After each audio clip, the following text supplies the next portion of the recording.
경북대학교 강재원입니다. 무거운 말씀을 하셔서 저도 좀 무거워졌습니다. 마음이 무거워졌는데, 저도 이제 학계에 있는 학자로서 이번에 허위조작 정보 근절법이라고 하는 그 법에 대해서 문제제기를 많이 했는데, 이게 이제 저도 좀 안타까웠던 것이 이제 공론화가 돼서 여러분들의 의견을 듣고 의견을 수렴하고 하는 그런 절차적인 문제가 좀 있었던 게 아닌가 싶은 생각이 계속 듭니다. 그래서 법사위에서 그렇게 갑자기 바꾸거나 삭제하거나 뭐 수정해서 본회의에 올리고 이런 경우는 저는 처음 봤습니다.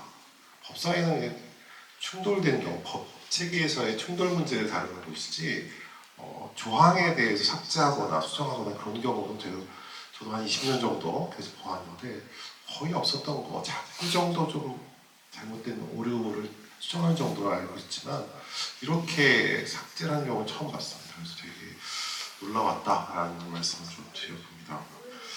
206회 이달의 방송 기자상 모두 이제 심사평에 대해서 말씀드릴 텐데요.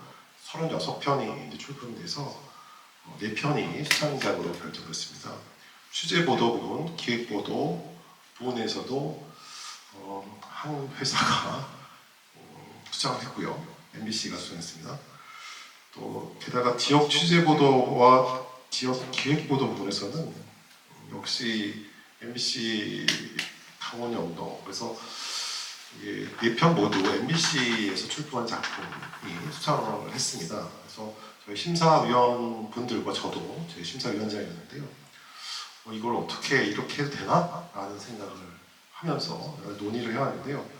역시 공정하게, 엄밀하게, 정확한 기준과 명확한 기준에 따라서 평가한 점수대로 저희가 수상작을 결정했음을 말씀드리고요.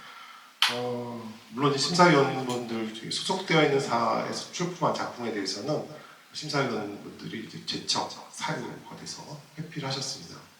타사 제품 출판 작품에서만 이제 점수를 부여했고요. 그걸 종합해서 점수 결과 총점에 따라서 1, 2위를 나눴고, 또 1, 2위 간에 점수 격차가 좀 적은 경우는 저희가 또 고민을 하게 되는데, 이번 경우는 특이하게 1, 2위 차이가 현격하게, 현격하다기보다는 좀 많이 차이가 났습니다. 그래서 이런 부분도 또 추가적으로 좀 말씀드려서 마지막에는 이 정무적 판단을 해야 되나까지 고민했습니다. 분배에 대한 배분의 부분이죠. 그것도 그럴 필요가 없다. 이달의 이제 기자사항이기 때문에 다른 달에도 뭐 그럴 수 있으니까, 타사가 많이 받을 수 있으니까 굳이 한 달에 MBC가 다 받는다고 해서 문제될 거라고 생각하지 않는다라는 의견이 많았기 때문에 이렇게 4편 모두 MBC가 수상하겠다는 점 말씀드립니다. 좀 많이 길었습니다. 죄송합니다. 취재 보도 부분에서는 비교적 좋은 기사가 많이 들어와서 심사하기 좀 힘들었다는 말씀이고요. 그 속에서도 MBC의 삼성바이오 노조 탄압 의혹 문건 단독 입수 연속 보도가 수상작으로 뽑혔습니다. 소속 노조원에 대한 승진 제외, 노조원 명단 관리, 서초동 보고 등 계속되는 삼성의 노조 탄압 정황을 상세히 보도해서 높은 평가를 받았습니다. 또한 남성 노조 문제는 우리나라 노동 문제 전반에 큰 의미를 던진다는 점도 평가의 주요 요인으로 작용했습니다.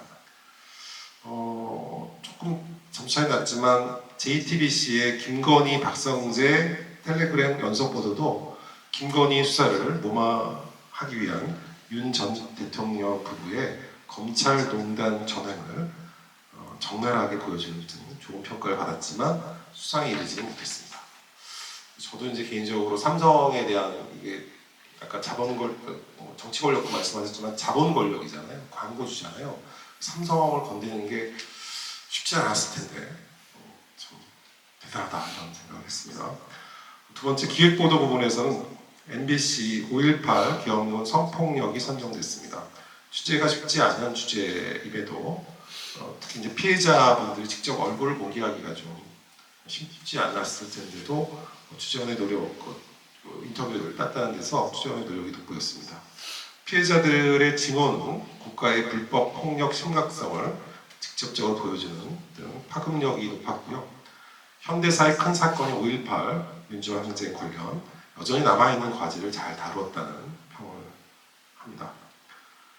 수상작으로 선정되지 않았지만 역시 JTBC 현실판 도가니, 소리 없는 절규, 또 외부와의 소통이 어려운 농아인들에 대한 한국 농아인 협회 간부들의 성폭력과 구조적 권력 관계를 잘 취재 보도했다는 데서 좋은 평가를 받았지만 아쉽게도 수상작에 이르지 못했습니다. 세 번째, 지역 취재 보도 부분에서는 MBC 강원 영동 양양군 공무원의 계엄령 놀이 단독 연속 보도를 수상작으로 선정했습니다. 7급 운전직 공무원이 계엄령 놀이를 하자면서 계약직 환경미화원들을 대상으로 행한 갑질을 적나라하게 보여주었습니다. 취재원은 어려운 영상을 잡기 위해 많은 노력을 했고 취재 영상들은 방송 뉴스의 힘을 잘 보여줬습니다. 또한 한 하위직 공무원의 적나라한 갑질뿐만 아니라 환경미화원들의 열악한 노동 환경과 처우도 담고 있어서 공익성과 영향력에서 압도적이었다라는 평을 했습니다. 마지막입니다. 지역 기획 보도 부분에서는 MBC 강원 영동입니다. 실종 해조류를 찾아서 바다 기후 변화에 숨겨진 이야기, 꽁치풀 바다의 속삭임이 수상작으로 선정되었습니다. 꽁치풀이라는 하나의 소재를 가지고 훌륭한 영상과 스토리로 기후 온난화의 문제를 잘 짚어냈다는 평가를 받았습니다. 또한 꽁치풀을 찾기 위해 동해 남쪽부터 최북단까지 기자가 직접 수중 촬영을 하는 등 기자의 집념과 노력 그리고 주제의 신선함이 돋보였습니다. 특히 기후 온난화에 대한 거대 담론이 아닌 기자의 진정성이 담겨져 있어서 시청자들에게 다가갔다라는 평을 받았습니다. 그리고 이 마지막 작품은 정말 1위 격차가 너무 많이 벌어졌습니다. 굉장히 우수하다는 평가를 받았다는 걸 말씀드립니다. 감사합니다.